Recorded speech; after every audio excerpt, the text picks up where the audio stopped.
namang kasalanan magmahal ng dalawa. Hindi ko rin naman to sinasadya.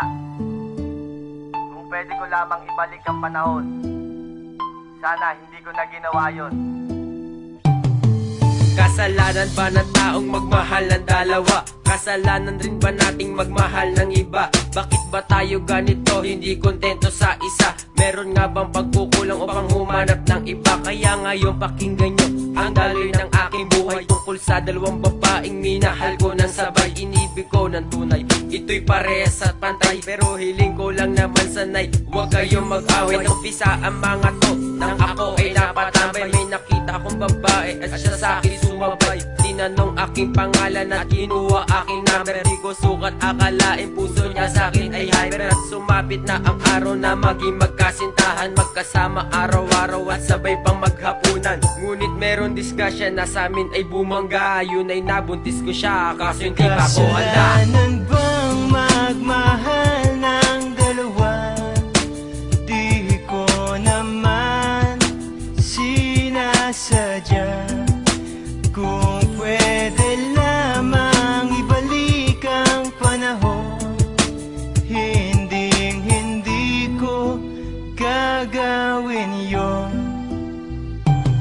May dumating na okasyon, birthday ng isa kong pinsanan. Punta ako doon at kami ay naginuman. Ang dami mga bisita, kaibigan at mga tropa. Ang dami ring babae at baklang mga paronda. At may tropang dumating, may daladalang babae. Ito'y napakaganda, ang pula na mga labi. Yung tuloy ay nabigane, ang isang katulad ko agad-agad ang nilapitan. Isip ko ay tuliro at may epekto na ang alak dito sa aking sarili. Di na ako nahihiya at di na mapakali. Palakasan ng loob, agad akong nagpakilala. Ay salamat, buti na lang di niya ako dinedma. Isang tanong, isang sagot, ito na aking banatan. Bumigay na siya, agad di na ako pinahirapan. Di rin sumagi sa aking isip na ako ay may asawa. At pagising sa umaga, doon ko lang ito naalala. Kasalanan bang magmahal ng dalawa?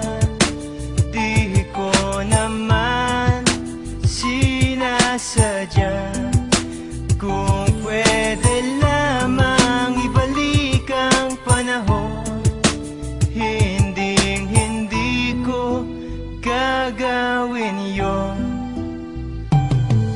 Ako ay nag-iisip kung ano ang gagawin. Iniisip ko na rin kung paano pagsasabayin aking nagsisilbing asawa at ang syota kong isa. Ano kaya ang mangyayari pag nakita na sila? Patay-patayan na ako pag nangyari na ito. Malaking kaguluhan pag ako ay nabuko. Pero sana wag naman kasi hindi pa ako handa na talikuran ng magulang ng tinuring kong asawa. Kasi sila ang nagturo sa akin na maging masipag. Sila rin ang nagbigay sa akin ng isang sagip na ang lahat ng problema meron tong solusyon. Umisip tayo ng mabuti para maging konklusyon. Ito aking sitwasyon, gusto kong kalimutan na ang aking naging kabit. Sana'y wag nang humabol pa. At pangako ko na rin na siya ang nakalaan. Makasama ko sa buhay, ligaya walang manda. Kasalanan bang magmahal ng dalawa?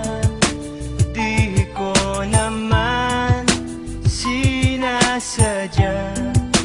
Kung pwede lamang ibalik ang panahon, hindi ko gagawin yon. Kasalanan bang magmahal ng dalawa? Di ko naman sinasadya.